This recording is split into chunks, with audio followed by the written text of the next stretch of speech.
Hello everyone, and welcome to my channel. I hope everyone is having a wonderful day. Before we begin, please hit the subscribe button and give this video a thumbs up. Anna Devane went through the dimly lit corridors of the Port Charles Police Department, the weight of years of service weighing against her shoulders. The badge she had worn for decades felt heavier tonight, especially as she considered the facts that had led to this point. Rocco Falconeri, her close colleague Dante's young son, was accused of shooting Cullum in a desperate out-of-control act. The finding had shaken Anna to her core, but justice demanded action. As she wrote the arrest warrant, her thoughts replayed the circumstances that had led them here. A complicated web of familial devotion, adolescent impulsiveness, and the ever-present perils of living in Port Charles.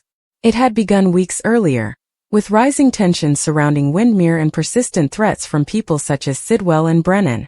Rocco, managing his father Dante's tangled heritage and the Falconeri family, had become embroiled in problems much beyond his years. Cullum, a character embroiled in dark transactions and conflicts that endangered those Rocco cared about, had pushed the young man too hard. Rocco fired the shot in a state of panic and misplaced protection, possibly to defend a friend or family member. The gunshot had hit its target, leaving Cullum struggling for his life in the hospital, and the evidence was now pointing directly at the adolescent. Anna had pieced it together using forensic analysis, witness testimony, and a trail of digital breadcrumbs that even the most cautious teenagers couldn't completely remove.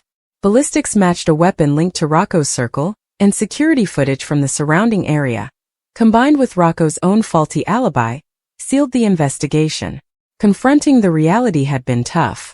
Dante, her longtime friend and fellow officer, had been caught off guard. As a father, he was unable to stop the wheels of justice after Anna presented overwhelming evidence. "Anna, he's just a kid," Dante implored in the station's break room, his voice quivering with real emotion that the stoic detective rarely displayed. But Anna understood the system. Favoritism was not an option, even for family. Rocco sat in the questioning room, hands shackled, his expression a mix of defiance and dread. At his age, the world still appeared conquerable, but the reality of arrest had shattered those fantasies.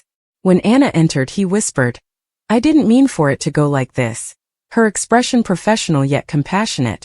She'd known Rocco since he was a child, watched him grow up amidst the craziness of his parents' lives. This arrest felt like a betrayal of that past, but duty did not allow for sentiment.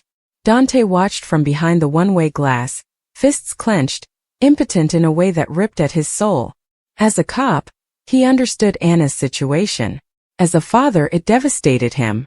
Lulu, Rocco's mother, had been notified and was heading to the station, her tangled relationship with Dante adding layers of guilt and rage. The Falconeri family was breaking under the pressure, and Dante had no choice but to watch as the system he served turned against his son. Anna imagined the backstory as she read Rocco's rights. The shooting had not been a random act. Cullum had been pressing Rocco's associates, possibly as part of wider criminal businesses involving drugs or information brokering that jeopardized Port Charles's fragile peace. Rocco, inspired by stories of his father's bravery and the Corinthos clan's mob-like society, had taken matters into his own hands. A confrontation grew, words became threats, and the gun was fired in the heat of the moment. Cullum lived, but his injuries were severe, requiring doctors such as Lucas Jones and Portia Robinson to work overtime to stabilize him. The arrest became widely known throughout the general hospital community. Carly Corinthos, who is always protective of those in her circle, approached Dante with offers of legal assistance, knowing Sonny's finances would allow him to employ the best counsel. Jocelyn, who was still recovering from her own ordeals, sent Rocco messages of support, forming an odd relationship based on their shared experiences with peril. But Dante's impotence was unbearable. He had taught Rocco what was good and wrong, attempting to lead him away from the faults that had defined his own boyhood. Now his kid faced charges that may jeopardize his future. Possible attempted murder, unlawful possession, and the list grew with each piece of evidence Anna discovered. During the interrogation, Anna sat across from Rocco, her voice steady. "Tell me what happened that night, starting from the beginning. Lies will not help you now." Rocco paused, his gaze drawn to the mirror, where he knew his father was watching. The story came out in fragments, concern for a friend's safety, a naive sense of valor, and panic when Cullum lunged. "I just wanted it to stop," he admitted, tears welling up despite his efforts to remain composed. Anna listened without judgment, her own experience with moral ambiguity, undercover work, questionable alliances, making her sympathetic. But the law was clear. Dante stormed into the room after the initial interrogation, breaking protocol. "Rocco, I'm here. We're going to fight this." Anna drew him aside, her palm tight on his arm. "You're too close, Dante. Let the process work. Interfering will only make things worse for him." Powerless, Dante took a step back, the weight of parenthood clashing furiously against his badge. He reflected on his own past blunders, when he had broken the rules for the sake of his family. Can he do it again? The temptation was present, but Anna's vigilant eye and the department's inspection kept him in control. Outside the station, media vans gathered as word spread. Port Charles adored a scandal, particularly one involving the son of a renowned detective. Reporters yelled questions about police nepotism and juvenile violence, putting more pressure on everyone involved. Lulu arrived in a flutter of emotion and briefly hugged Rocco before attorneys intervened. The family dynamic strained even more as accusations flew. Why hadn't Dante protected him better? Why did Anna pursue the case so aggressively? Cullum was in recuperation at General Hospital, and his statement to police only fueled the charges. Lucas watched over the patient, his own recent brush with danger prompting him to think on the town's cycle of violence. "Kids shouldn't have to carry guns," he told Portia, who nodded in agreement as she attended to other patients caught in the crossfire. The legal battle became more intense as the hours and days passed. Diane Miller took on Rocco's case, and her acute legal mind clashed with the prosecution's evidence. Dante spoke with her individually, investigating all possibilities, self-defense claims, lack of purpose, and adolescent indiscretion. However, the video evidence and ballistics were damning. Anna testified during the discovery process, her words measured and factual, but her heart wrenched for the Falconeri family. Dante's powerlessness stretched beyond his arrest. He couldn't protect Rocco from the media maelstrom, or the condemnation of his peers at school. Friends such as Danny Morgan provided silent support, but the adolescent felt isolated. In a late-night visit organized through legal processes, Dante sat with his son in a holding cell. "I know you were trying to do what you thought was right," Dante remarked, his voice hoarse. "But this is the consequence. We'll get through it together." Rocco, no longer the stubborn child from the interrogation, nodded, the reality seeping in. Anna, meanwhile, struggled with her job. She had made numerous arrests over the years, but this one hit near to heart. Talking with Robert Scorpio and other trustworthy allies helped her understand her remorse. "You're doing your job," Robert told her. "Dante is aware of this." However, the personal toll lasted. She paid Dante a visit while he was off duty, sharing a quiet drink and talks about previous incidents where family and duty collided. "He's young. The system might show mercy," she said, though they both knew the road ahead was long. The tale spread, changing alliances throughout Port Charles. Sonny Corinthos, ever the guardian, supplied resources quietly to avoid drawing unwanted attention. Nina Reeves reported on the case with her trademark style, balancing facts with the human factor. Even Valentine Cassadine watched from the sidelines, his own plans temporarily halted by the drama. Rocco's destiny was uncertain during the preliminary hearings in court. Bail was granted under severe terms, thanks to Diane's arguments and character witnesses such as teachers and family friends. Dante breathed with relief, yet the trial loomed. Rocco's new life was house arrest with monitoring, which was far from the freedom of his youth. During those peaceful days, he thought hard about the shooting, which was a watershed moment that caused him to mature overnight. Dante pushed himself into fatherhood with renewed zeal, juggling shifts with support meetings and counseling for Rocco. Lulu co-parented through the agony, and their mutual love for their son helped them bridge certain gaps. Anna maintained a consistent presence, offering direction without overstepping. Her realization of the truth shattered illusions, but it also provided opportunities for healing. As the weeks went, Cullum healed enough to speak more freely. His testimony softened slightly, acknowledging provocation, which aided the defense. Whispers of plea bargains spread, promising Rocco a chance at rehabilitation rather than imprisonment. Dante clung to that optimism, and his powerlessness transformed into proactive advocacy. Jocelyn and the other young characters gathered around Rocco, building a support network that demonstrated the resiliency of Port Charles's next generation.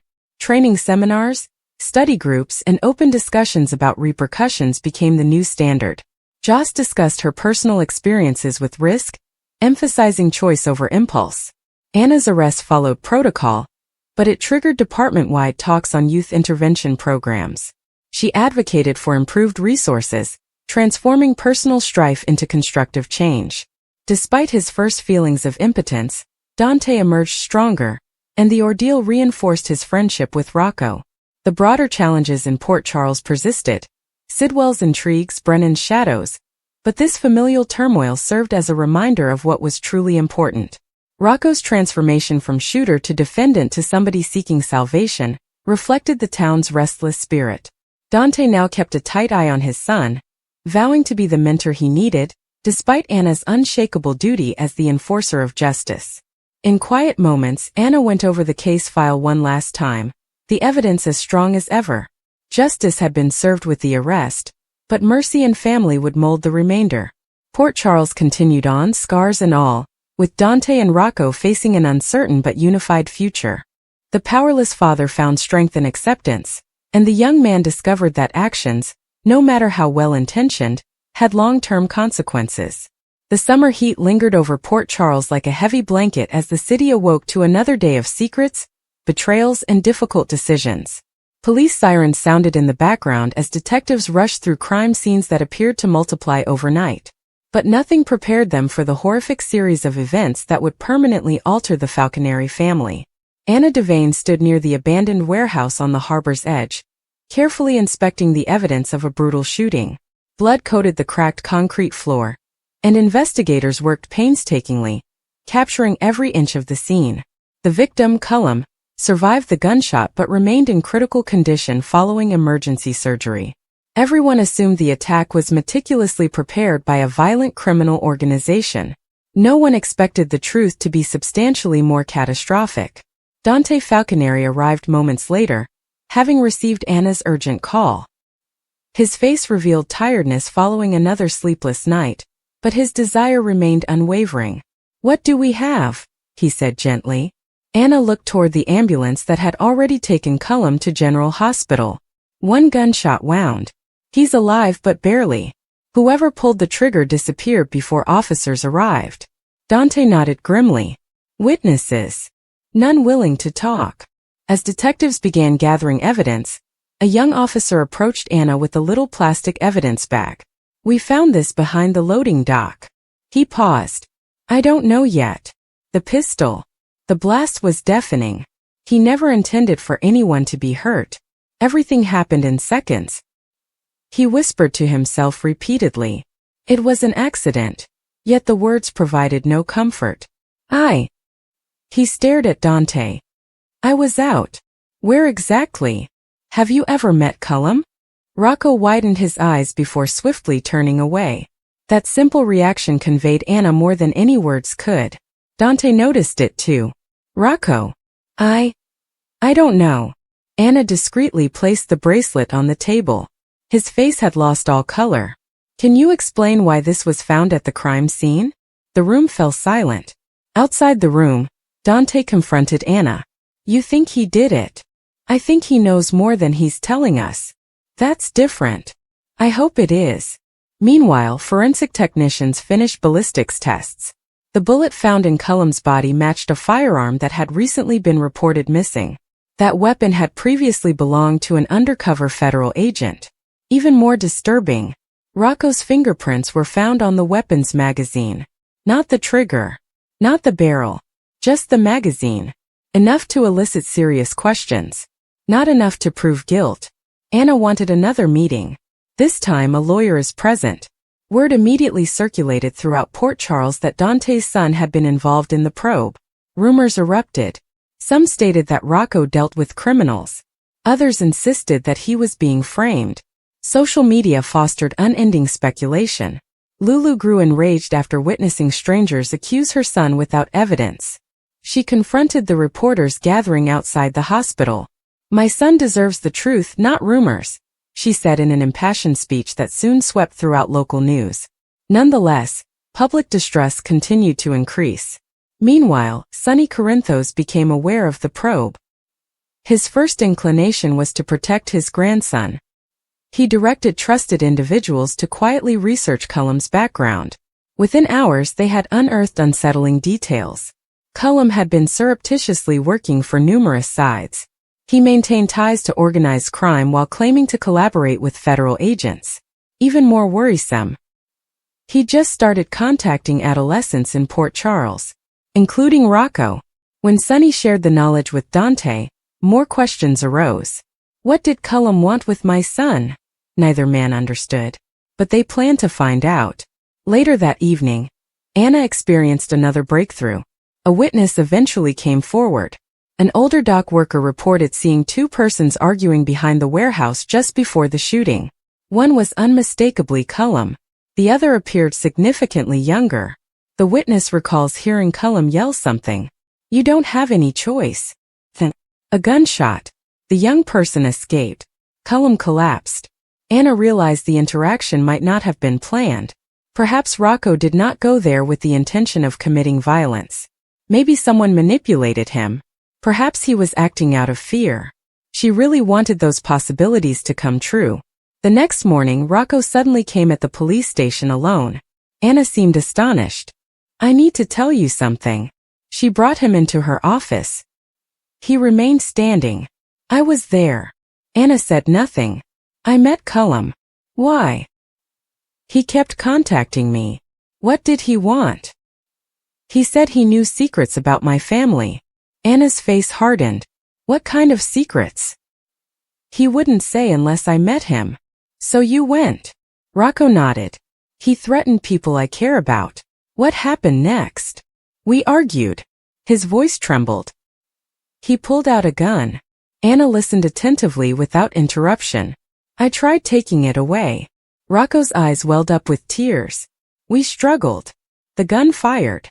"Did you intentionally shoot him?" "No." His response came quickly. Anna believed his worry. "I swear." She believed he was guilty. However, belief alone was not enough. Legally, the confession put him squarely at the heart of the shooting. She was now facing the most difficult decision of her career. Dante rushed inside the police after discovering that Rocco had confessed. He discovered Anna standing silently outside her office. "Tell me this isn't happening." Anna was in tears. "He admitted being there. He said it was an accident."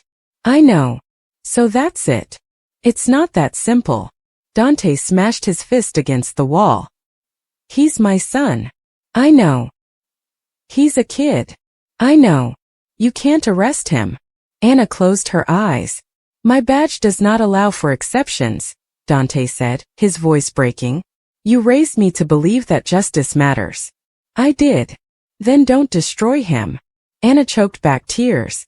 "I'm trying to save the investigation from falling apart." She explained that if she ignored the confession, defense attorneys, prosecutors, and internal affairs would eventually reveal her conduct. Everything related to the case would crumble. Justice for all involved would vanish.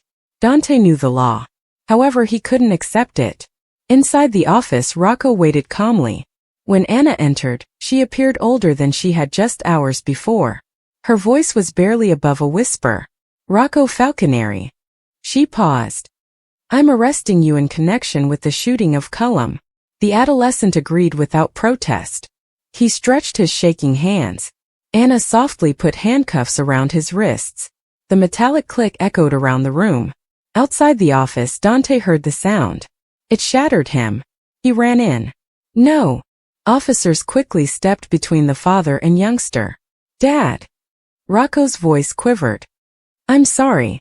Dante reached for him but couldn't get close enough. "You don't say another word."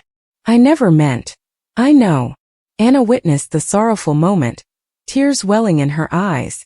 This was not justice. This was a tragedy.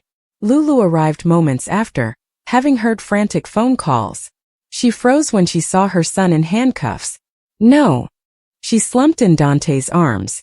This isn't real. Rocco attempted to remain composed. I'm sorry, Mom. She shook her head several times. We'll fix it, she said, but even she seemed hesitant. At General Hospital, word went quickly across every corridor. Laura became dumbfounded. Brooklyn burst into tears when she heard what had happened.